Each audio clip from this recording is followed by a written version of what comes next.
अब देखिए यहाँ से एक इंपॉर्टेंट क्वेश्चन आता है, ये अपने को डिस्कस करना चाहिए। जो मैंने आपको बताया था ना सर्वाइकल वर्टिब्री, तो सर्वाइकल वर्टिब्री में जो फर्स्ट वर्टिब्री होती है ना C1, that is called Atlas. क्या होता है, बोलते हैं उसको एटलस। और जो दूसरी होती है एक्सिस C2।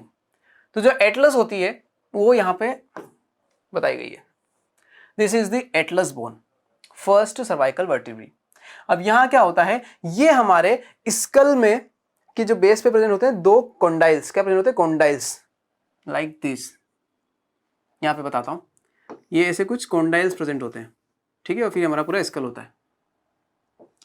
अब ये जो दोनों कॉन्डाइल्स यहाँ पे आपको दिख रहे हैं, ये वाले कॉन्डाइल्स क्या करते हैं, इस एटलस से आर्टिकुलेशन करते हैं, यहाँ और यहाँ।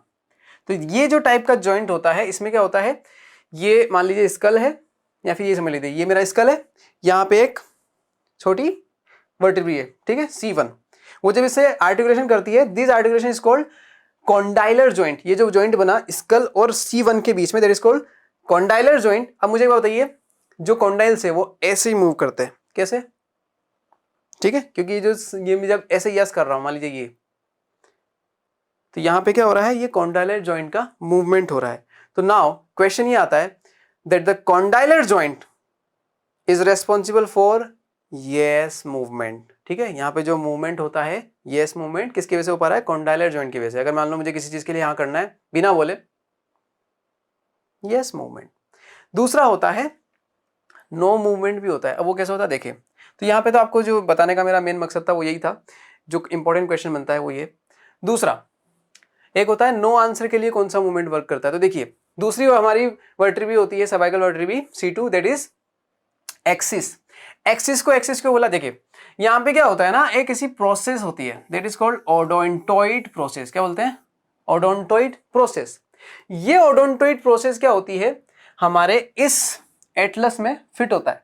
कैसे होता है, ये जो आप एटलस देख रहे हैं ना, यहाँ पे ना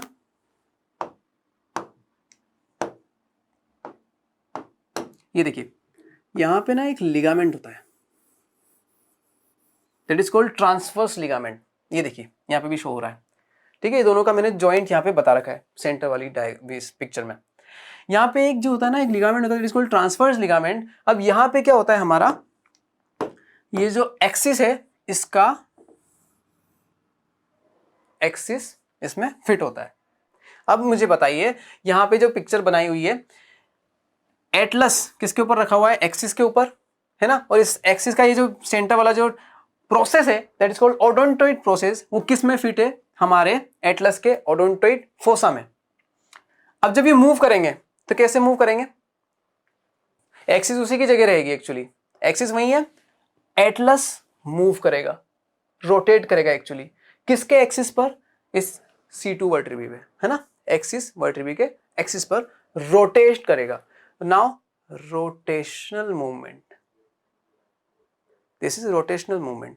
तो ये क्या हो गया, no answer movement is shown by which type of joint, that is called atlanto axial joint, है ना, जहां पे ये एटलस और एक्सिस का जॉइंट है, वो रेस्पॉन्सिबल होता है किसके लिए, नो आंसर मूवमेंट, ठीक है। और इसी को हम क्या बोलते हैं प्यार से, पाइवोट जॉइंट भी बोलते हैं। क्या बोलते हैं, पाइवोट जॉइंट, ठीक है। कॉन्डाइलर जॉइंट क्या था, कॉन्डाइल्स और हमारे एटलस के बीच में जो जॉइंट होगा, which is responsible for yes movement, ठीक है, ये कॉन्डाइलर जॉइंट की वजह से हो पा रहा है। नाउ नो मूवमेंट, ये पाइवोट जॉइंट की वजह से हो पा रहा है, या यूं कहें एटलो, है ना, एटलस और एक्सिस के जॉइंट पे, है ना, अटलांटो एक्सियल जॉइंट पे, जिसकी वजह से हो पाता है। आगे बढ़ते हैं। नाउ इट इज रेस्पॉन्सिबल, यहाँ पे लिखा हुआ वही, responsible for sideways movement. Okay, आगे बढ़ते हैं।